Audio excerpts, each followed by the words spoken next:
3, 2, 1, you're on! You're on! Hey, and we are actually on. So it is me, Maris, and I'm joined today with Alyeen. And we are doing a special edition of the breakfast show. We're calling it the Saturday Brunch Show. Yay! But actually, we're over here at the studio. We've got some things cooking. You know, kind of like brewing and stewing. Mm-hmm. And so we need to make some space and etc. going on. And so we've brought out some of our coolest things that we have. And we've got some good special pricing on them today. But I'm glad you're here. I'm glad you're here. We're here together. And I'm like, we need a fan. It is We do need a fan. really warm. You know what? If somebody will bring us a fan, because the lobby's really warm, we'll put together a treat bag for you. Yeah, we need a fan. We need a fan. It is very, very warm in here. And I'm like, oh, there's my drink across the room. So we'll just like go without the drink. Pretend like it's not there. Pretend it's not there. So what kind of stuff do you have out today? Well, I have all of the collaborative stuff that students have made. So this stuff is not perfect. That's just the way it works. Because when they made it, they were learning. So it's not all perfect. But we're just getting rid of all that stuff. So give me $5 and pick something. Let's move it. I love it. I love it. We've got some incense. We've got sage. We've got Palo Santo. We have dog soaps. We have human soaps. And let me just tell you, I love these. These were not student made. These were actually Alyeen. Yeah, these were Alyeen professional. I professionally made them. I love these soaps. Now I'll tell you, my husband is really, really, really spoiled. And he loves that, was it Zumba or whatever soaps? Yeah. And he's like, if it's not that, I won't use that. Whatever. But he'll use Irish Spring, go figure, right? I will sneak these in and stick them up there, and he thinks, I love the way this smells. Which one is it? Frankincense and honey? And I'm like, dude, do you not have a sense of smell? Because that is not. But that's his favorite. That's his favorite. So, you know, I'm like, he loves those. And so I have him kind of convinced right now. But they're up there. I love her soaps. They're really excellent. I have wickedly, wickedly, wickedly dry skin. So, and what I love about your soaps, Alyeen, is that you use the coconut oil. Not on all of them, but yeah, I have some of them that have the coconut oil in them. And the olive oil. But you use a really good moisturizer in those soaps that I don't have to use a moisturizer afterwards. Now, I am like well over 50. I'm like menopaused for the last 25 years, so I have like grandma skin, the really old, you know, like dries very easily, and I love the way it keeps me moisturized. And then if you're ever on the go, and I love these for a camping trip, because you know when you camp, you kind of get dirty and, you know, like, you know. So Alyeen, when she's making her soaps, she'll dip these into the soap mixture, and they're loofahs, and they're wonderful for traveling with, if like going on a camping trip, so that when you're taking that cold water bath that's underneath the Turner Falls or whatever, you've got a good scrubby screw there with it. And those are wonderful for dishes too, by the way. I mean, soap is soap is soap, okay? So it's soap. Do you wash dishes with that? Not if I'm using it in my bathroom. Oh, okay, all right. But I will put one in my kitchen to use on dishes. That one's rose. Yeah, that is good. That smells beautiful. So these are really cool. I really, really dig those. So there's a lot of stuff going on. We have so much stuff going on. I have my face oil that I've made, and I've found little sample bottles, so you need to come try that. I've got a couple of cosmetologists that have said, get me sample bottles. I can sell this stuff in the salon. And so come try some of these little sample bottles and tell me what you think. So everybody's ranting and raving about this face oil. Well, I'm a real big believer in supporting local businesses. And I think that especially during this time, you know, everything that's going on, support your local businesses. Exactly. Support your mom and pop That's right. places. It's It's kind of important. like, I love 7-Eleven, but I'll go to my corner get and go. No offense, 7-Eleven, because they're going to be locally owned a lot of times. The Hmm. people that are from my neighborhood, from my area. I want to give back to that Right. community and bring unity into the community, and that's a great way to do it. Right. Right. Yeah. If you love unity in the community, give us a big heart right now. Heart, heart, heart, heart, Okay, I'm heart. feeling another T-shirt coming on. Unity in the community. That's been my code. That's been my I love phrase the way for. that sounds. I know. I think we need a T-shirt. You could even take the word community and just make unity all in caps. Yeah. You know, or a different Yeah, we color could or do. whatever. Yeah. Do But a little neighborhood. a little neighborhood. I think that is Yeah, so I could do it. important. Yeah. You know, it was just like Terrence Williams. You know, Terrence Williams is a conservative comedian, and he's Mhm. black. He actually was raised here in the foster system here in Oklahoma. So he's an Oklahoman. And this morning he posted something up on Twitter, and it was along the lines of going into cities that have high rates of black crime and doing the Black Lives Matter. And I was like, listen to that. I listened or read what he had said, and I said, man, we've been looking at this all wrong. Mhm. You know, it's all about a matter of perspective. And I was like, and normally, you know, it was like, yeah, you know, my feathers have been ruffled about people, you know, rioting and looting and screaming and yelling and carrying on. And I'm like, God, is there not a way to do this that's more peaceful? And then I started thinking, and I was like, what do people do when they feel like they're not being heard or they're not loved or they're not appreciated? You get to this point where you boil That's right. Yeah. and it comes out and over. And I'm like, maybe we do need to go into these communities. Mhm. And, you know, even the conservatives, you know, the right wingers, or whatever you want to call us. Ooh, we keep getting Jesus moments there. It like flashes. Flashes. But go into these communities and let's start painting Black Lives Matter. Yeah. Because they do. That's right. And I was like, and if people, I mean, and it was like, I started, you know, I mentioned to you, I was like, not everybody's black that's protesting, Right. you know, but we saw significant things about each one of those people. And what was it that you had mentioned? You said about the way that their appearance. Their appearance looks, when you're watching the news, watching the pictures or the videos or whatever it is you're watching, if you look, their appearance looks like they don't care about themselves so much. I mean, they're dirty, they're not dressed very well. And I understand they're out there working hard, Mhm. you know, and whatever. And so, I mean, there's a such a thing as work clothes. But it just makes me wonder, you know, when you say, well, they're not, these people don't feel loved and they're acting out trying to get that attention, then maybe they don't. Maybe they don't love themselves enough to, you know, I don't know. Because I'm like, negative attention is better than no attention.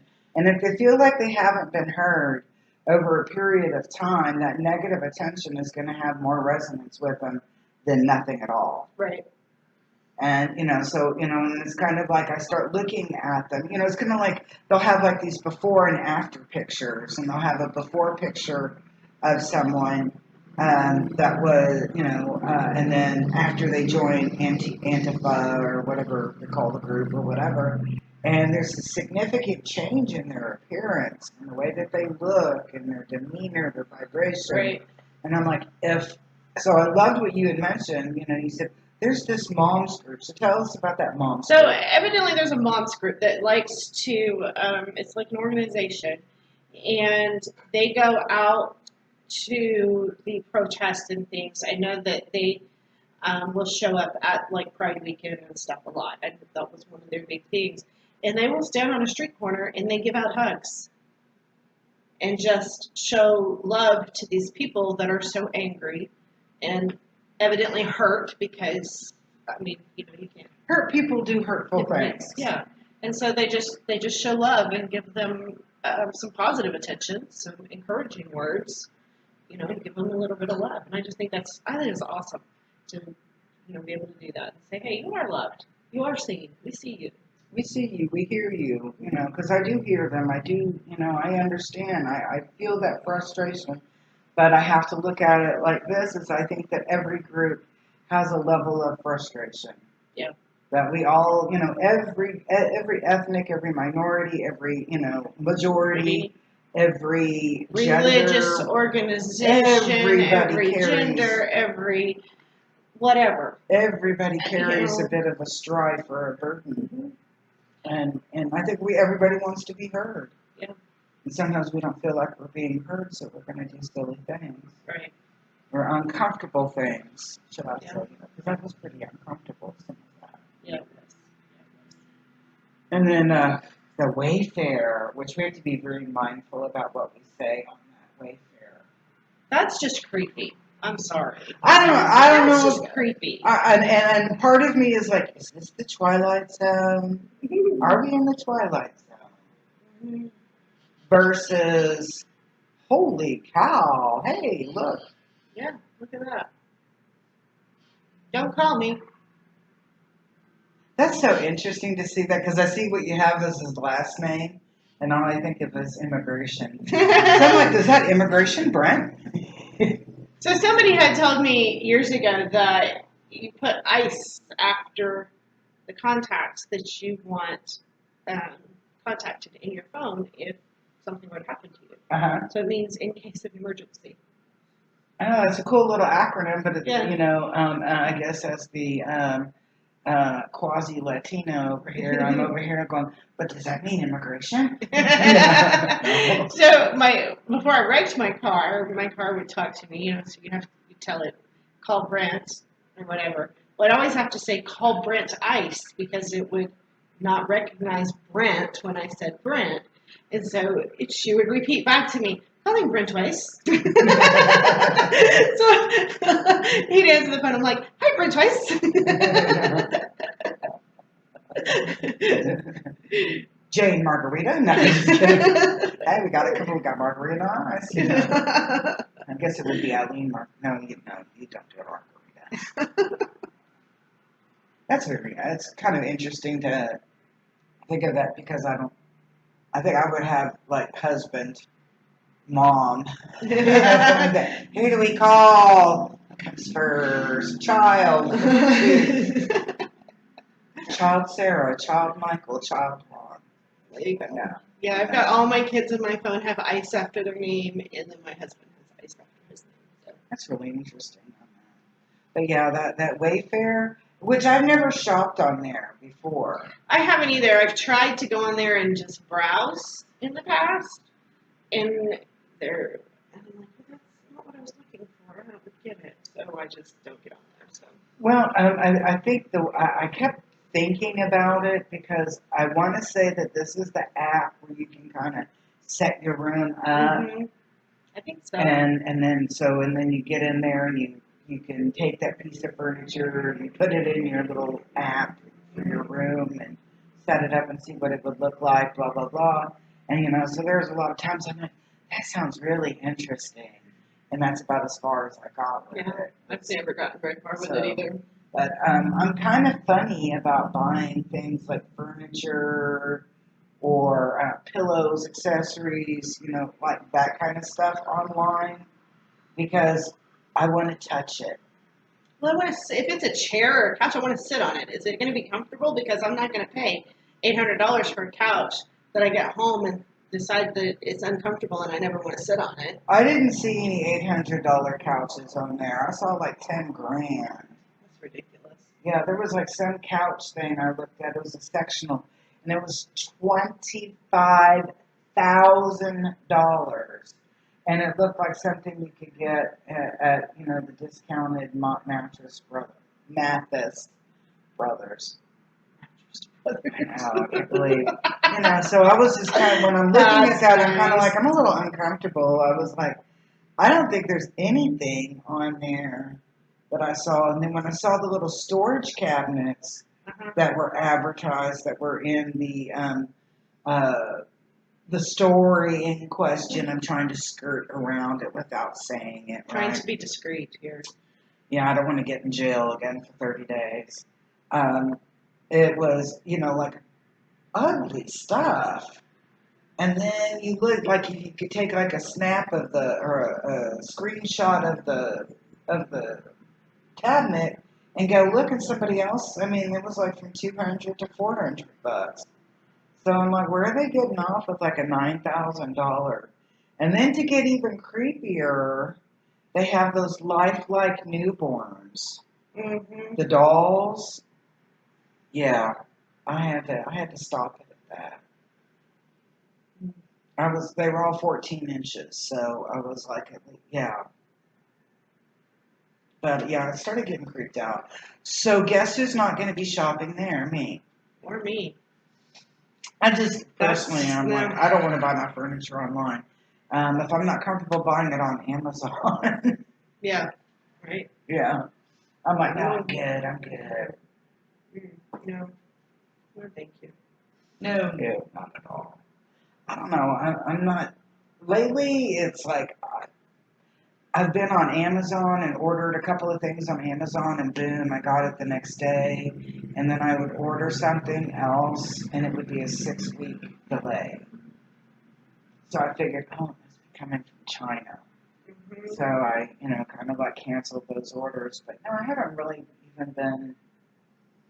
Yeah, I haven't done a whole lot myself I was like sitting there thinking, I was like, things I would love to go shopping. I love to go shopping. I haven't been shopping.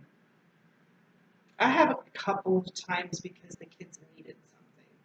Like, Okay. outgrown clothes type thing, I was taking like a shopping spree, like, oh, let's go to the mall, and you hit 20 stores at the mall, or go to the outlet mall. Are they even open, the outlet mall? I think they are, but it hasn't been very busy because the outlet mall's over by my house.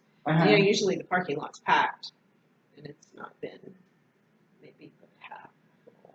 See, this is like, we need to start supporting our, our local stores and shops. I know that when they were talking about, I guess there's a question if Mayor Holt is going to have us to wear the mask and et cetera. I guess he's supposed to decide on that this week.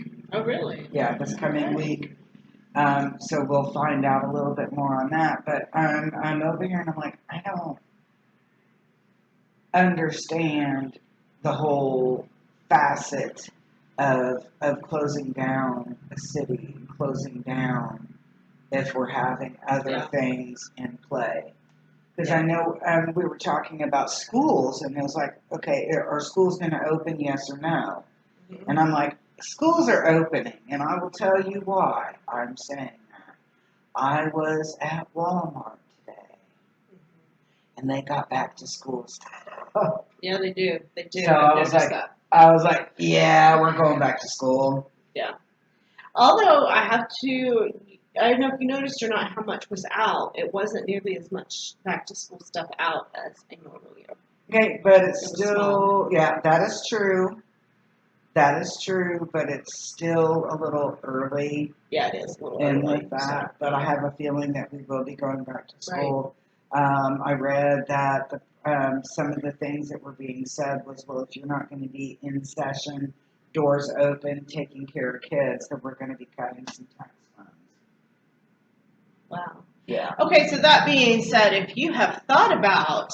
That's where this was leading to. Not sending your kids back to school because you're not comfortable with the circumstances, which I'm not, so at all. But call me and let's talk about your options, because homeschooling in Oklahoma is extremely legal. It's extremely easy to do I'm talking the legal end of it.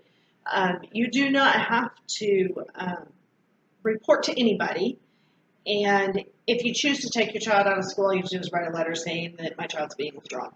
Not a big deal. But I can help you pick curriculum. I can help you set up. I can help you you really need in my opinion, you need to have your own philosophy on education and learning in place. And I can help you get all that stuff put together. So call me. You're like a homeschooler coach. I'm a homeschooler coach. That's a good title. homeschooling coach. I'm like, Well, I mean, what else would you? I mean, yeah, what else would you call it? I'm a domestic education specialist. I like that too, actually. So do call me and let's get that set up and taken care of. So if you don't know the number, we don't. It's 580-656-2535. Text me or call me, either one. I'm good. I started laughing and I was like, you don't know your own number? I don't know my own No, number. it's very interesting because there's a lot of things, and I'm looking at more. See, I think that they should be in school for the emotional and spiritual aspect of camaraderie and unity in the community and identity and building on who they are as little people into big people. So I look at it from that aspect, and then I kind of, I studied the CDC pages. I study everything that I can about the coronavirus, the population that's at risk, the population that's being, that it manifests in, and kids just really aren't getting sick with that. Right. So we're going to address this whole camaraderie thing. So, because I actually had a mom contact me the other day saying that she was thinking about homeschooling, but her husband wasn't completely on board with the idea because he was worried about socialization, the camaraderie thing, all of that stuff. So, when my kids were really, really young, I was listening to a lecture. It was a homeschooling dad, and actually I think he was a curriculum writer, to be honest, but I don't remember. But one of the things that he brought up, actually there's two things that he brought up that really stuck with me over the years. One is that children only actively learn for about 2 hours out of the day. Mm-hmm. So I want to know, what are my kids doing with the rest of that time in school? The other thing I want to know is, why are you sending them home with 3 or 4 hours of homework when you have them for 8 hours out of the day? When they come home to me, I want family time. I don't want homework. So there was that. The other thing that he said that really struck me pretty hard was, when you're thinking about socializing in the public school system, you have a classroom full of 30 kids, sometimes more these days, and they're all kids that are the same age. And I know from experience that it doesn't matter what their academic level is, they're going to be put in a classroom of kids their own age. And I fought that last year really hard. And they said, oh, no, they need to be in a classroom with their peers. No, then they just get frustrated and discouraged because they can't keep up. And we're talking about a kid that was about 2 to 3 years behind academically that could not keep up. So I pulled him out and went back to the homeschooling thing. But if they're in a classroom full of 6-year-olds, what are they learning socially? They should be learning play and cooperative work. Okay. So are you going to be able to monitor each one of those kids individually and make sure that that's what they're learning? Or, if there's a problem that arises and that's what you're going to address, that's going to be the hot point and that's what you're going to go to. During that other time, when you can't be with all 30 of those kids all at once, making sure that they're doing cooperative play and that they're learning together, what are they doing? They're independently on their own. They're independently on their own. So in my mind, the picture I always put up is they're sitting there picking their noses, comparing how big each other's boogers are. True. So you got a classroom of 5 and 6-year-olds that are only learning other 5 and 6-year-old bad habits. They're reinforcing each other's bad habits. Now, so pull them out and homeschool them, put them in a small school, one-room classroom situation, whatever you do, something different. And what do you have? Because in Oklahoma, you have homeschool band that's all over the state. It's actually a state homeschool band that they have groups that meet all over the state. There's a homeschool choir. There's multiple co-ops. There's multiple support groups where you can go out and take your kids on field trips. There's all of this stuff that happens. So if I'm going to take my child and put them in a classroom of 5 and 6-year-olds where they're just going to learn bad habits of the other 5 and 6-year-olds in the classroom, and I'm just saying 5 and 6-year-olds, I'm just any age, it doesn't matter. Or do you want them in a group of kids that are all ages that they can learn from and grow from? I like the all ages, but I think what I like most about the homeschool aspect of that, or small community school, even a small one, because you live in Gracemont, I think you may have 15 kids in your graduating class. Right. I dig that because I think it stresses a lot of the social growth in that we learn to work with people and work through those issues. And I see what you're saying in that 30, the class of 30. No, you can't have your attention Right. on every single student during that entire time. I had more bad habits come home during the few months I had the kids in a public school than I have ever seen any of my kids have. And my oldest child's 30 years old. So, I mean, I've been at this for a long time. Mm-hmm. So I was just appalled at some of the things these kids were coming home to that they would have never been introduced to if I had kept them home to begin with. So, and I'm not saying that it's perfect because nothing's perfect. Anything you do, you still want to do, you know. The other thing that I like to tell parents is, do you want to send your kids to school where they're assigned to a classroom and a teacher and you have no control over who they socialize with? That was where I was You know, going to ask about or because do you want to be able to put them in where you can go and say, okay, well, I think I want to try out the homeschool band. There's one in Edmond, there's one in Oklahoma City, there's one in Del City. You can choose which one you want to go to. It doesn't matter. And you can go check them out and see. I really don't like the way the kids are acting in that class, so I don't think I want my kids to be part of that group. You know? Is that door open? Yes. You might have a visitor. That would be awesome.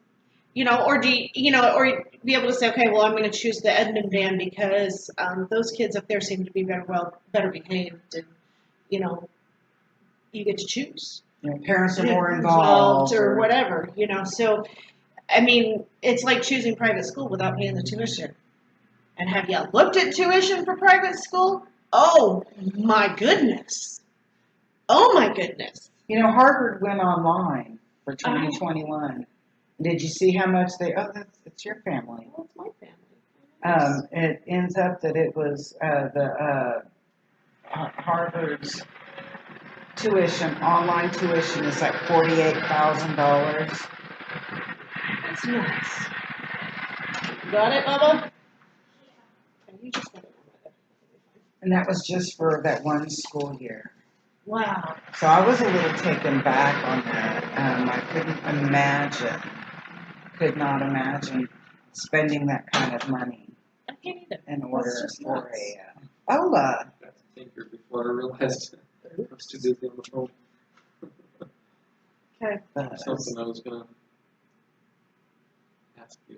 You're on Now it's camera. gone. They can hear everything you say. He was going to ask Hello. me something, but he didn't. He forgot what it was. So. Because it's Hola, Chica. How All are right. you? Well, it's a wonderful setup here. Lots of good stuff. Magic Whiteman's She the has best. 4 eyes now. Yeah, I know. I saw that. 1, 2, 1, 2. Your headache's gone? Okay. Oh, well. Quick testimonial.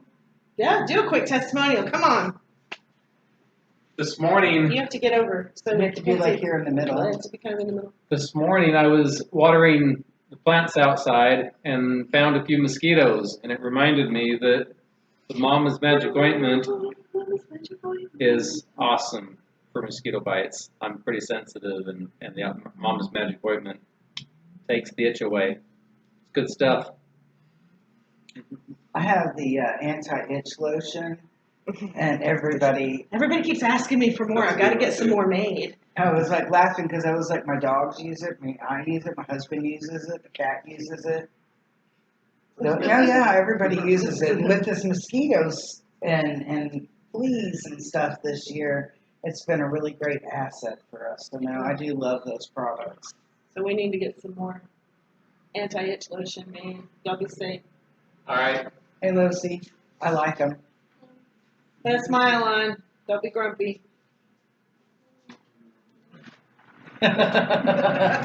Homeschool kids, don't be grumpy. They're kids. No. I see. I like that idea of the homeschooling, and I like that idea of having better control.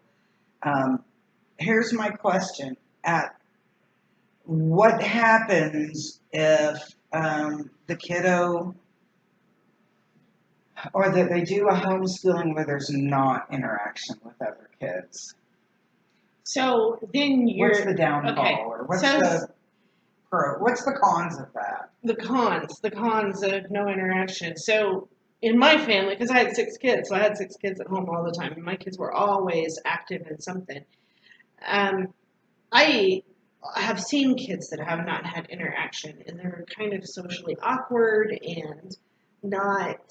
You can't have good conversation with them, and it's just not a good situation. So I don't argue that the social is important. Not important. It is important.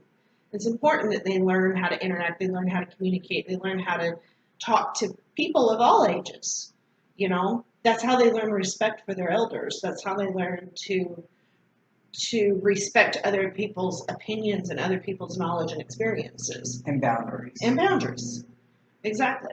And so, no, it's not good if you're not getting some sort of socialization happening. So is there a safeguard in homeschooling that kind of prevents you from that, or is that totally managed by the parent or caregiver? It's totally managed by the parent and caregiver. Okay. So some of the veteran homeschoolers, it kind of upsets us as a whole if you get into that community. When, we were in Texas, and there was a young boy whose parents chained him to his bed and starved him. He was homeschooled. He had ADHD. He was a very busybody, and that's how they disciplined him. Well, he ended up, I don't remember if he died or what, but he was greatly, what's the word I'm looking for? Emaciated, yeah. Malnourished, very thin. And they went to jail. Well, it put a very bad, a very negative view of homeschooling on the entire community. And there was a little bit of lobbying and stuff that had to be done after that instance, saying, we're not all that way. Not all homeschoolers are this way. You can't put us into that box that says, we're starving our kids and we're locking them up and keeping them from, interacting socially, because that's not who we are as homeschoolers. And so when things like that happen, it ends up putting a really negative spin on the homeschooling community. So a lot of families actually come together and work together with co-ops and support groups and stuff to keep that from happening. There's also legal services in place that are just for homeschoolers. You can pay a membership fee for homeschool legal defense, so that if you do have anything that comes up and you have issues that need to be addressed legally, you're covered. That's really interesting. So the homeschooling community is very, very in-depth and detailed. There's a lot of information to take in. And so if you've thought about pulling your kids out and you need help just navigating through some of that stuff, definitely call me, because even in this day and time, back in the 90s and the early 2000s when I was homeschooling, was not nearly as complicated as it is now.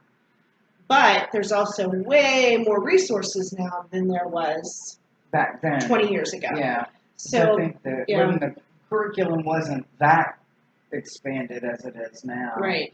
Shoot, I mean, you just look at all the different, even online curriculum. So now you have online curriculums, you have umbrella schools, you have charter schools, you have charter schools that actually have a brick and mortar that you can send your kids to that are supposed to be a different kind of education. Then you're looking at private school online, private school correspondence, where you monitor what the kids are doing, but then you have to send in their progress.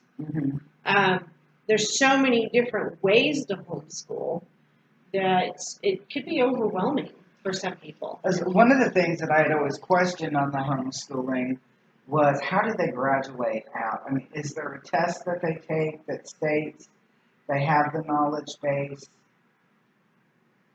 So you have a couple of different options. Well, yes, there is a test that they take. It's called the ACT. Just like any other high school student takes the ACT. If they're college bound, they can take the PSAT. They can take, the SAT and the ACT. They can take all those classes. or all those tests Mhm. for college entry. A lot of colleges now will even they love homeschoolers. I know one college that we toured here in Oklahoma City. It was the ACM in Bricktown for our second daughter when she was getting ready to graduate. And so we went in to go talk to them to figure out what she needed in order to enroll in the school. And they were like, oh, well, has she taken the ACT? And we're like, oh, yeah, she took the ACT. Great. Well, there's really nothing else we require. Why don't you have her write an essay about her experiences homeschooling? That would be great. I mean, there was like, they don't care. They just take them in. I had one daughter who attended UCO, was in the dance department at UCO, and she didn't have any problems getting into UCO. She just went. Now, that being said, in this was a homeschooling mom told me one time before. She goes, you know, she says when my kids started going into college and they were having to take remedial classes, most specifically remedial math. That just seems to be the weak area with homeschooling families.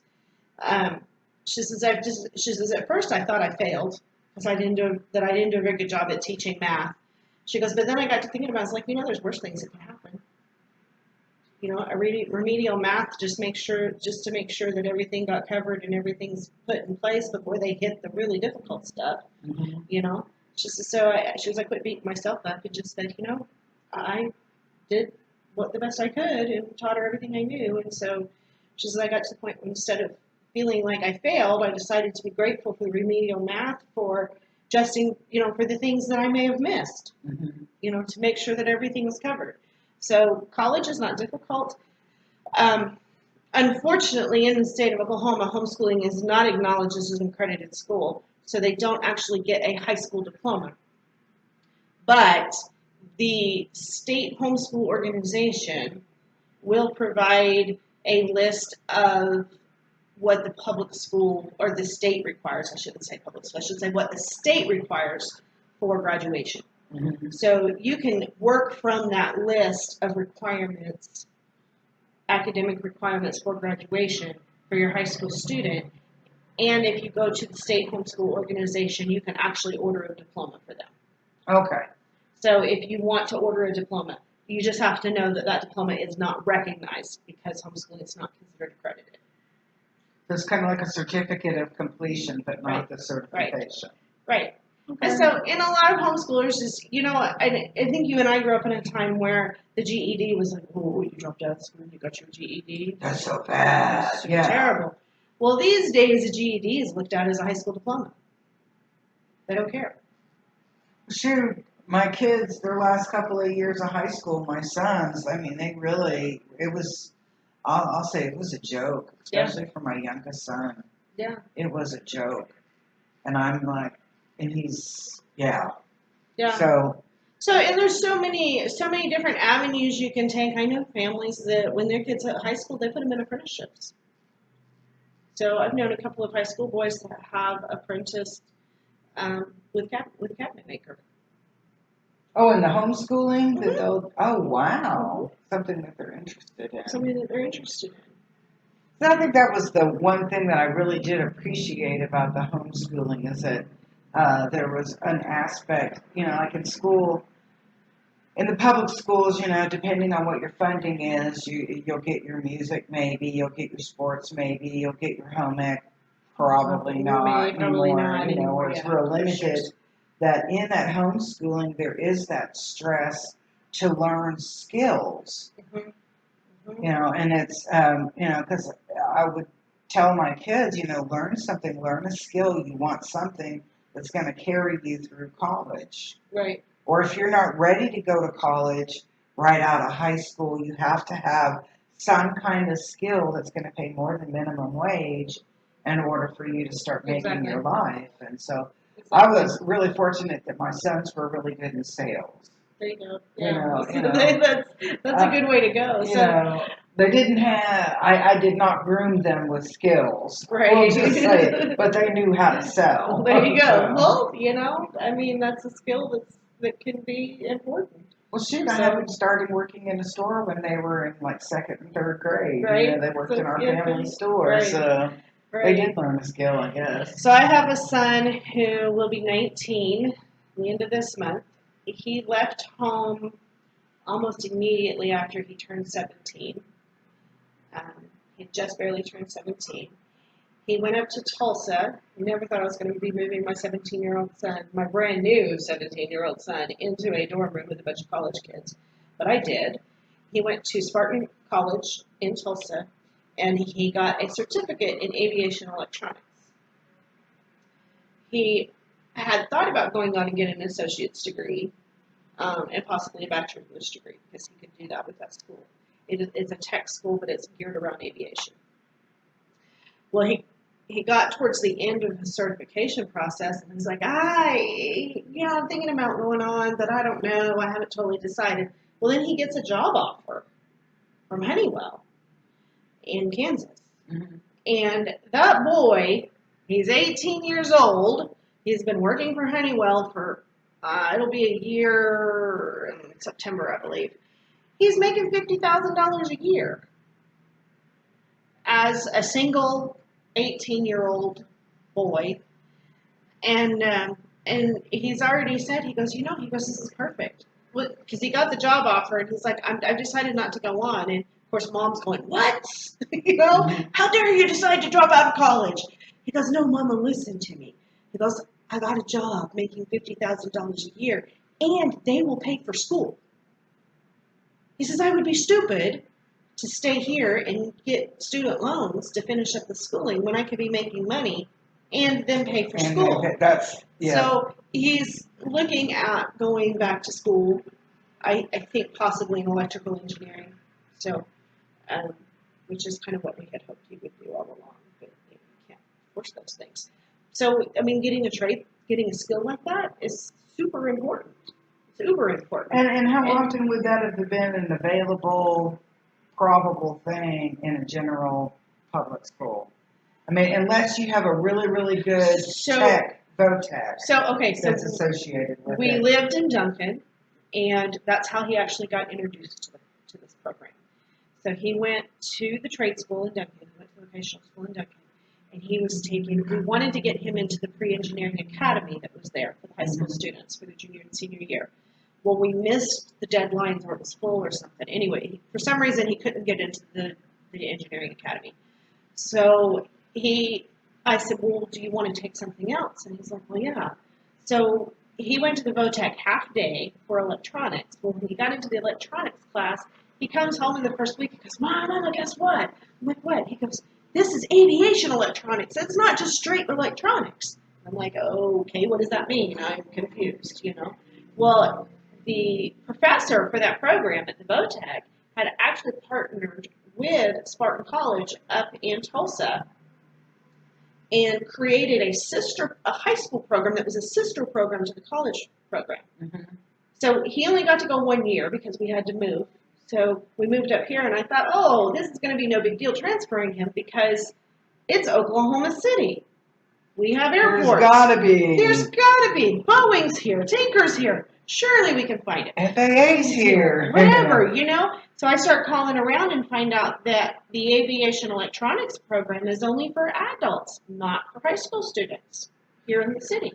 Really? So that's when I called Spartan, and that's how he ended up getting Spartan a year early, is because he had already been doing their program as a high school student and had actually earned college credit his junior year of high school for the college.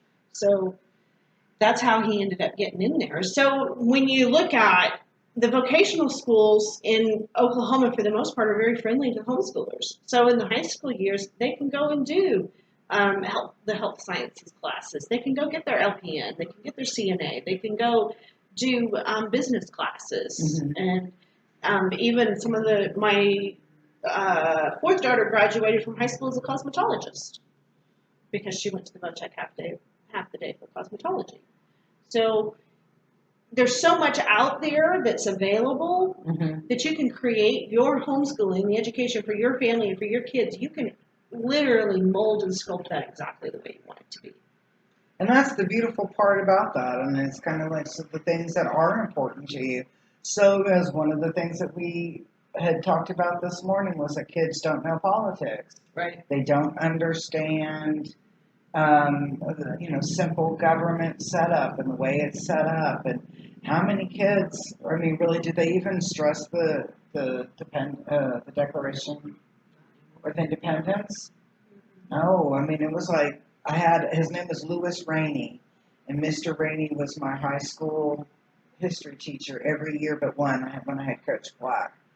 And I keep thinking I must have had a Mr. Rainey class that year too, But anyway, he stressed that with us. And I remember my senior year, I was taking modern history, and so we would read Newsweek in class and start discussing what was going on and around the world, and I started paying attention for a little while at that point. And I remember when Bill Clinton was campaigning and people were talking about who they were going to vote for, and I remember women saying, I'm going to vote for Bill Clinton because he's real attractive. And I'm like, look what that happened. Look where that got you. We need to know our politics. We need to know our history. And I really don't think that there's that much focus in it anymore. There's really not. And There's really not. one of my concerns in when I was teaching, at little colleges was how many group projects we did. Because people don't have the independence. They don't, and I was like, and that is the one thing that I think, is that there were too many group projects, and you're basing somebody's individual grade on that group. Right. And so, for me, that was a challenge as an instructor. I wasn't comfortable with that. Well, I mean, you have to do it to a point, because you have to ensure that people know how to work with each other.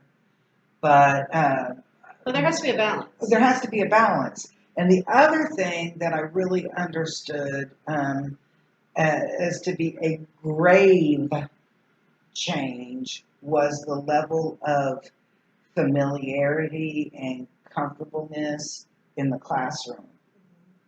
When I was growing up in public school, you didn't call your teachers by their first name. You didn't have familiar relationships with them. That was, Mr. Jenkins or Mrs. Baird or whatever on your teachers or your instructors. And all of a sudden, it was like when people came into my classroom, I guess they think that they're 18 years old, so we're going to be friends. Mm-hmm. And I was like, it doesn't work that way. Right. It doesn't work that way. Well, I was friendly with my teacher in high school, and we would go eat pizza. Well, we're not going to go eat pizza. Right. I'm not your friend. Mm-hmm. I'm, the educator, the facilitator of your learning experience.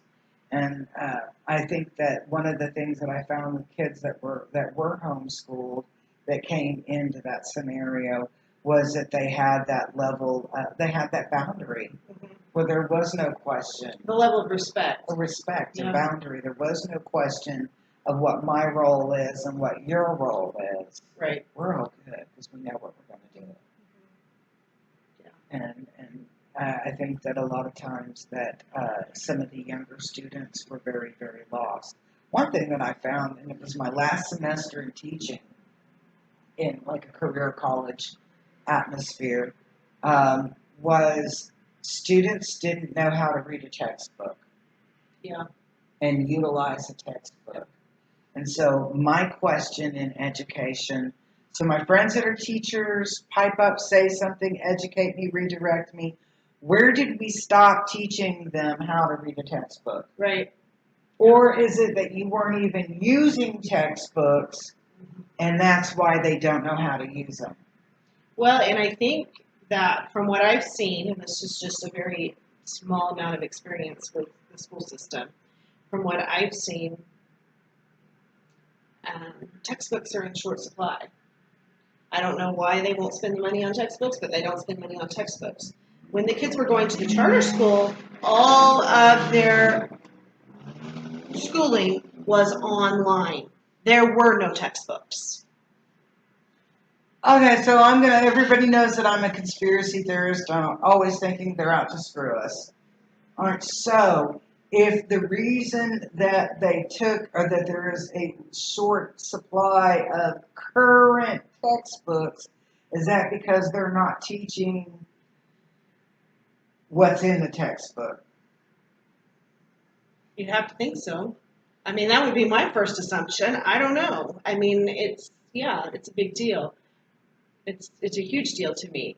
So, Because my textbooks when I was in school were pretty dang wordy. yeah, they were So I'm like, intense. I remember the teacher going, "Oh, read paragraph 4 and 5 on this page, and go read paragraph 10 and or whatever on this page," because they were so wordy. But I also knew how to use an index in a book. mhm. I knew how to do research. I knew, we were taught how to do that stuff. And In kids, group projects, you have one that's doing the research and 5 that are sitting. Go ahead, yeah, I'm sorry. I know, you're right. That's Because exactly people right. don't know how to do research. Right, they don't know how to do research. My other thing is that I don't think people know how to learn. They don't know how. They don't know how to learn. Okay, and I'm gonna make a comment here. And her name was Christine, and Christine was our executive director of our campus. And she calls me into the office one day. And it wasn't, usually think you get called into the office, you're going to get in trouble, right? And this is what she was saying. She said, you know what? She said, these students don't know respect. They don't know boundaries. They're pushing limits. They're not going to be hireable because this is a career college. We're teaching you how to be a good employee. Right.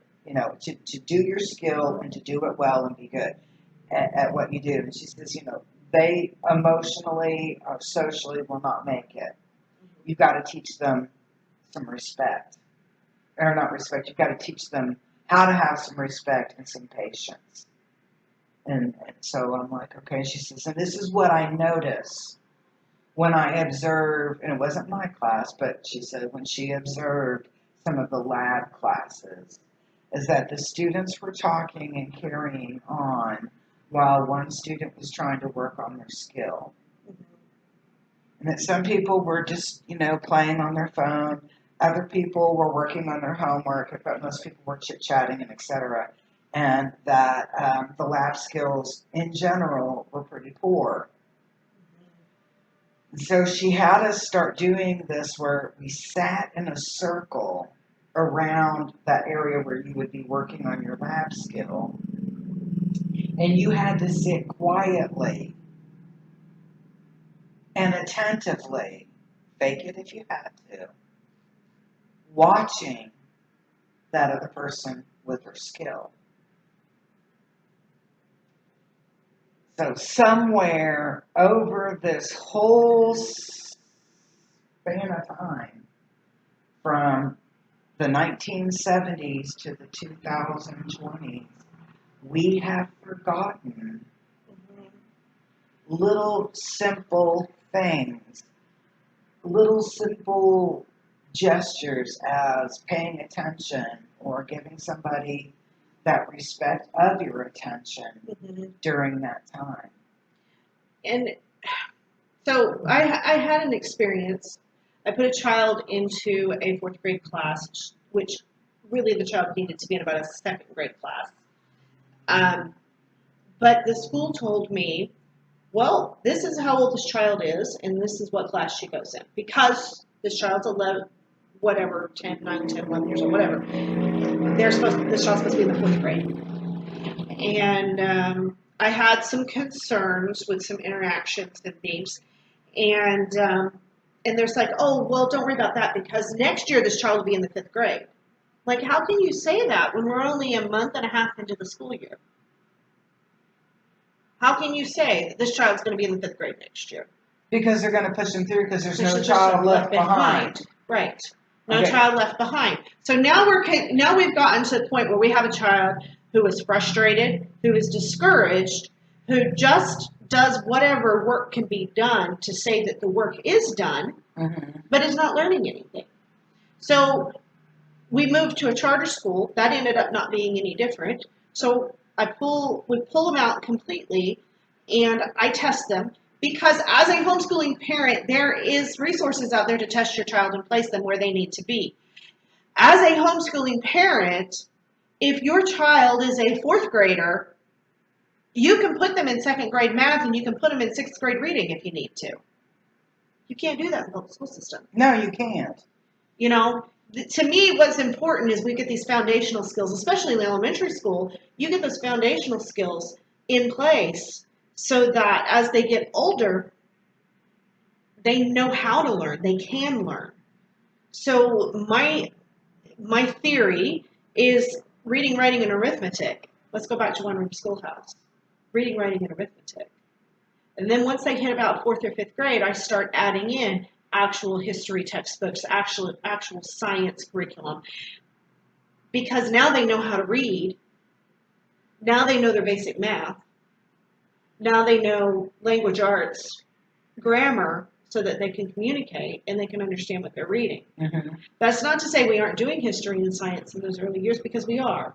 We're going to the zoo. We're going, I like wild plants. Yeah. I mean, all that stuff. We're actually doing living history and museums and things, right? But you're also going to the library and you're reading a book about George Washington or Betsy Ross or JFK, whatever. You know, there's reading, more writing, to and it. arithmetic. Reading, writing, and arithmetic. If you're doing math correctly, when you do math, you're also doing science. True. How many petals are on that flower? How many petals does that flower have? How tall is that plant? Is that flower symmetric or asymmetrical? Right. You know, what's the pattern on this snake that we just found? How many legs does a spider have? Well, that's probably not a spider. It only has 6 legs. What do you think it is? No, exactly. So you're getting all that put in there together, and that's the kind of science that we need in elementary school. And then as they get older, then even when we hit like junior high and stuff, which, by the way, I think junior high is a waste of time. When they hit those middle school, junior high years, then at that point, my kids were off researching all the time. What's your interest level? Where are you at? What are you doing? My now 18-year-old called me one day. I'd gone grocery shopping. I loved when my kids got old enough that I could go grocery shopping by myself. He called me and he goes, "Mama, can you stop by Ace Hardware and pick me up some stump remover?" And I'm like, "We don't have any stumps that need to be removed. What are you thinking?" He's like, "Well, I just did some research and I learned how to make smoke bombs. And I need stump remover." And I'm thinking, holy cow, no. So maybe I did too good of a job at teaching him how to learn. I don't know. So I said, "Call your dad." And then we got to call your uncle because his uncle's a chemist. So we're like, "Call your uncle. Let's make sure we don't know we want you making smoke bombs, He did make smoke bombs. He was very safe about it. But this was the kid that was all the time doing stuff like that. I had a daughter that was really heavy into politics. We spent her high school years campaigning a lot. Wow. Yes, it was a lot of fun. Which daughter was that? My oldest. Ashley? Mm-hmm. Really? Yes, she was huge into politics. Huge into politics. That and meteorology. Those two things were her big. That was her high school years. I did not know that. Yes, huge into politics. Okay. Actually, he said for the longest time, he used to say that she wanted to be a politician. So. I want to go back to something that you had mentioned earlier. You had mentioned that in your experience teaching the kids are really only learning about 2 hours a day. Mm-hmm. What happens to the rest of those That's hours? what I want to know. That's what I want to know. Are you talking about in a homeschool situation or a public school situation? Well, in a public school situation, and this is the way that I understand it, and it's just from teaching being an educator myself. Mm-hmm. Is that you have X amount of minutes to get everybody to calm down. Mm-hmm. You have X amount of minutes to deliver your instruction. They have X amount of minutes to do the takeaway or whatever from it. And then you have X amount of minutes to prepare for the change in the classroom for the next Right, class or right. whatever.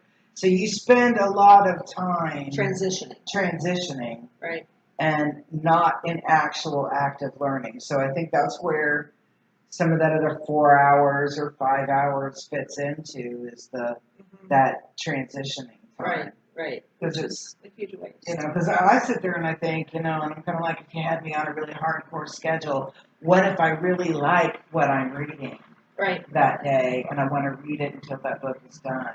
Am I going to get in trouble? Because if I did that in the public school, I would be in trouble. So for my kids, no, you were never in trouble for sitting and reading a book and getting it all done. Now, if it became a habit that was happening every day and you were doing it to get out of doing math or science or something, then we have to have a little discussion about that, because guess what? Mom's going to take the book until your math's done, and then you can have it and you can read all day. But, but my kids were doing laundry by the time they were 5 or 6 years old. They did their own laundry. My kids were cooking by the time they were 7 or 8. Because we had time to teach those skills. Every single one of my girls know how to sew, and they were sewing at a very young age. There was a time that I had about 5 sewing machines in my house, I think.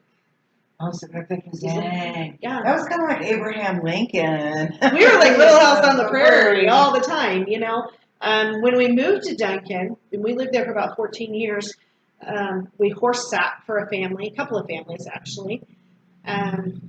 One of my girls was given a foal that was born on our property.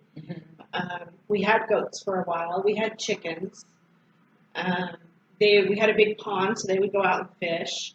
I had wild blackberries growing all over the property, so there was blackberry picking that happened. We made jelly. They sewed. So we did crafts. It was kind of like the Foxfire family school. It was. You learn all of the skills that you need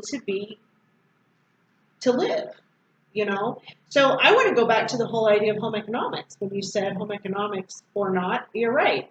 We don't have home economics in the schools anymore. And I got into a little bit of argument on Facebook with somebody because they're like, well, isn't that stuff that should be being taught at home? Yeah, it is. It is stuff that should be being taught at home, for real. But are we teaching it at home? And do the parents, the mothers of the current generation, do you know your basic homemaking skills? Most people don't. No, I don't know how to sew. I can kind of sort of fake it a little bit. Okay, so I can put on a button, but to sit down and sew a dress never will happen. Right. And it's not feasible to do that kind of thing in this day and time. You can go buy a dress cheaper than you can make one. It's yes and no. Well, you got to. So sewing in our time has taken on a completely different definition of what it was to sew back in the 70s, the 80s even. In the 80s, you could go buy fabric and you could make a dress. I made one of my prom dresses for high school one year. And I saved a lot of money doing it for multiple reasons. One, I worked at the fabric store at the time, so I got the employee discount. But even if I hadn't worked at the store, it still would have been cheaper than buying one. These days, it's just not that feasible. But if you have some sewing skills and you know a little bit about sewing, then or cooking or whatever. So a lot of times we would go to places like Half of Half. We'd go to Goodwill. I've cut up many dresses and remade them for my girls because it was cheaper to go to Half of Half and find a prom dress that was $10 and sometimes buy 2 and that just needed a little bit of this and a little bit of that and remade a dress that was completely unique to them. So my girls especially learned how to sew. I think actually my oldest son did some sewing too. It was funny though because my boys came along and we were doing something one day and one of the older girls told one of the boys to go do something in the kitchen to start dinner or something. He's like, I don't know how to do that. And I got chewed out. My daughters, they're like, you have babied these boys way too much and they have no idea what they're doing and they're like 10 years old and don't know how to cook. We need them to make a steak dinner. So, those skills are lost and I think we need to refined those skills. And I'm not saying that everybody needs to know how to sew, everybody needs to know how to crochet and knit and darn a sock and, cook and all of that stuff, because we all have our talents, we all have our abilities, but basic life skills, sewing on a button. You lose a button, you're going to just throw that shirt away? Well, or what? What I'm sitting there thinking about is, do people know how to change the filters in their air conditioner or their Exactly. heating system? Exactly. Do you know how to clean out your gutters? Mhm. Mhm. These things, they're not even really, they're not taught in school. And unless you have a parent that is proactive in that, you really don't learn that either. Right. So most people, I'll just pay somebody to come in there and do that. Well, okay, but sometimes, it's like when you're talking about fixing something really simplistic on the car, and they're charging $60 to $100 an hour Mhm. in labor for something that you could have taken care of in an hour and Right. saved $100. Right. But for some people, they have no interest in learning that. But then there's an awful lot of us out here that we would love for somebody to teach us how to do that. How in the hell do I clean out a gutter? How do you check the oil on your car? How do you change a flat tire? How do you change a flat tire? You're right. I'll just call AAA. Prince Charming is not going to always be there. Yeah, call AAA and sit there and wait for a couple of hours for them to finally show up. I've been down that road. We had a car that the engine gave out on I-44 on our way back to Duncan from the city. And we sat on the side of the road for 2 or 3 hours waiting for them to show up to finally tow the car. And that was something I couldn't fix on my own, but think flat tire. And you're going to sit there for 3 or 4 hours. Your day's gone. Yeah. Do you have other things to do with your life? When you could have gotten out there and you might have cussed and screamed and racked a knuckle or two, but you got the tire changed and you're back on the road in less than an hour. That's 1405 Brandon. Right? Thank God, my husband knows how to do all of that stuff. Right? I would die if I was married to a man that didn't know how to work on cars or clean a gutter or, fix the washing machine or the lawnmower. I would actually, and I'm kind of like, because I don't know how to do any of that. Right. So it's like the things, the gifts that I bring to the table, they're not his strong points. And then what he brings to the table, thank God, I'm like, woo! So if you look at it from a different perspective, not everybody can do everything. No. Not everybody knows everything. But what can you bring to the table? Unity in the community. What can you bring to the table? What can you trade with another person? Because it's not always about money either. No, and it's, we laugh and joke, me and several of my, friends who were all like in different groups, so we're like, we need to live on a commune. Mm-hmm. Take care of one another. Yeah. And they're like, they'll look at us like Waco. Problem. But we're not going to have the weird religious guy, leading it. We'll all have our own religious weird guys in our own homes. Right. But, it's like you start looking at these things and it was like, what do you bring to the table? Because I don't think in public schools lately they encourage that. Mm-hmm. And when I was teaching in group projects, I would try to teach and encourage and mentor. Mm-hmm. But boy, you have some people that are resistant. Oh yeah. To change, or resistant, and I'm going to say this, resistant to work. Mm-hmm. They don't have that ethic or that integrity built up within them.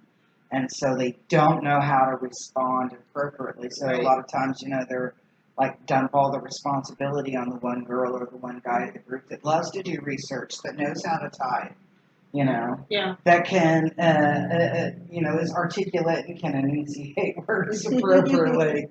Now, so you look at, and I think that one of the advantage for homeschooling is that you allow them that, yes, they get the basics and they work and they build on the basics of the whole curriculum. But the one thing that I just kind of listening to you and how your kids were was that they also have the ability to focus on a skill or a trade or a manner of providing for themselves once they left that school. And it's like, it's scary because I don't think that they put that attention in high school, they focus on sending the kids to college.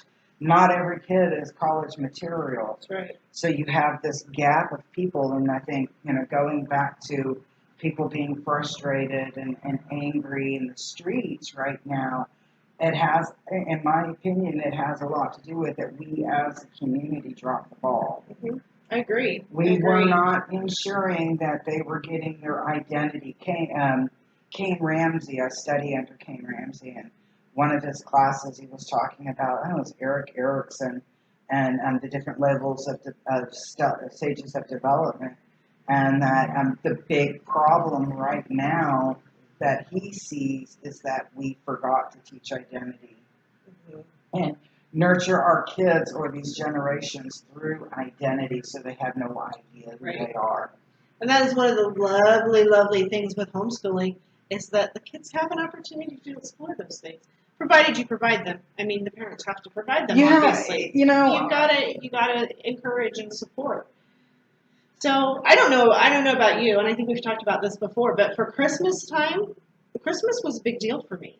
It was huge. Buying gifts for my kids. Mm-hmm. It was not about, Barbies and Nintendos and Hot Wheels and stuff like that. I put a lot of time and effort into what are their interests right now? What kinds of things do they love? What books are they reading right now?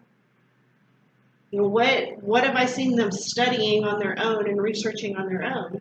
And Christmas and birthdays both were always centered around what can I give? What can they open up under the Christmas tree this year or at their birthday that's going to turn them into the person that they need to be, that's going to nurture their identity. Yeah, I'm the grandma that gives fishing poles and toolkits. Yeah, heck yeah. You don't get Barbies for me very often. Books, I'm like explorers. I was like, if you can't travel in your mind, man. That's right. Start reading those books. Read about these different countries or different cities. Because right now, we're not going anywhere.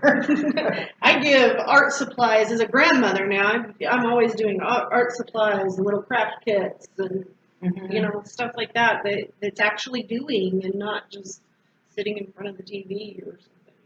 And I was going to say, we've been, almost to 75 minutes. Yay! I'm over here laughing, and I'm like, I'm the kind of grandma that's like, don't bring your electronics.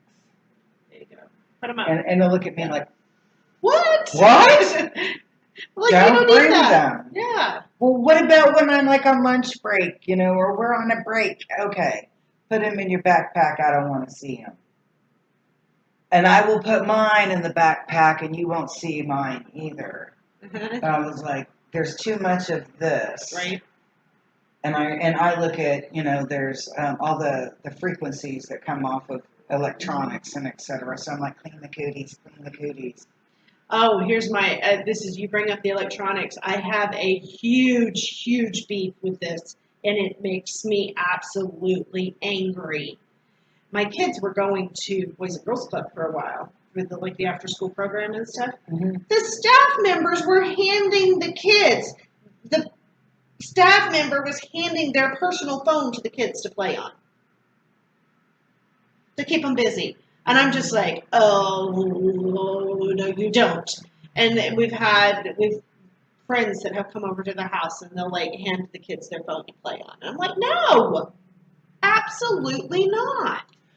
And so the kids will be like, when they first came to live with us, and they'd be like, oh, I'm going to play on your phone. And they would steal our phones to play on them. I'm like, no, that's my personal phone. That's my personal property, and it's got my personal information on it. So no, absolutely not. And I was going to say, I'm going to just kind of add this jab in, and we'll kind of wrap this section up in here, is that kids need to know how to go outside and play. Yes, ma'am. Yes, ma'am. They need to know how to drink out of a hose, how to play kickball, kick the can. Yep. Even if they have to learn how to play ding dong ditch, kids. They need to know how to play in the mud. They need to know how to play in the mud. They need to know. So quick story. When we first moved to Duncan, we moved from Arlington, Texas, in a neighborhood right off of 360, as in we could watch the fireworks from our backyard at the ballpark. So, I mean, it was a busy area. We moved on to 10 acres of land. And I was unpacking the house, and here we are on 10 acres of land. And I have these 6 kids following me around like puppy dogs. My oldest was 14. The youngest was like a year. I mean, and they were just, everywhere I go, they'd follow me around like my little ducklings. Finally, I was just like, stop! We didn't just have one house, we had 2 houses because the people who had lived there before owned a daycare, and the daycare was a separate building. There was plenty of places for them to play. Plus, we had the big old pond, and 10 acres for them to roam. And it would dry. I'm like, go outside, just go outside. But the neighborhood that we had lived in had gone downhill over the time that we had lived there. So it had gotten to the point that it really wasn't very safe for the kids to be outside. So they got away from the idea of being able to play outside freely. And so I had to literally, I said, okay, I've had enough. So I went in the kitchen, I made some sandwiches, found a backpack, got them some water bottles, and we hiked out to the back of the property. I set the backpack down and the water bottles down, and I said, see ya, I got work to do. And they went, no, you can't leave us out here in the woods. And I'm like, yeah, I just did. I said, you got fences on all 4 sides. Well, 3 sides, I guess, at the time. I said, just don't cross the fences. You're still on our property. We own this. And then after that, it was like they would go run all the time. But I had to actually teach them how to go out and play. And that's bizarre. Isn't that bizarre? Because I look and I was like, a lot of kids don't know how to play. It's true. It's true. They don't, for whatever reason. And in our case, it was a safety reason. We had neighbors next door to us that had a fighting. They had a pit bull that was just angry, and that pit bull could jump the fence, and he did a couple of times. So I couldn't. The kids couldn't go out there and play. We actually had an instance where somebody pulled up in front of our house and came up and rang the doorbell, and one of my kids answered, and he said, we have puppies in the trunk, would you like to see one? And I'm like, oh, no. So, I couldn't let my kids go outside and play alone. This was in Arlington? This was in Arlington. Oh my gosh. So it just wasn't safe for them to be outside to play alone like that. And not to mention, we lived in a neighborhood, so they didn't know how to go out and explore in trees and the woods and play in a pond, and Maybe some of these moms and dads need to learn how to play too. We can get out there and go play with our, play alongside with our kids and get back into that group. Just find your childlike nature in there. Yeah. When's the last time you went and rolled around in the grass? Yesterday. Mm-hmm. Did you play in the mud puddles after the rain yesterday? No, but I played in the mud at my house after the rain. No, we weren't puddles, but it was mud, and it was fun. So. It was a lot of fun. All right, so peace, love, and harmony. Thank you very much for being with us today, talking about homeschooling on our Saturday brunch. And hey, we've got a whole bunch of groovy things out here. Come see us. We're here till like 2 o'clock, something like that. Something like that, yeah. 1 o'clock. Bring us lunch. Yeah, or a fan. Actually, it's kind of cooled down. It has cooled down a little bit. Yeah, the sun's. I was like, yes. It's better now. So thank you very much for being here with us today on this Saturday. And ooh, my gray is really showing today.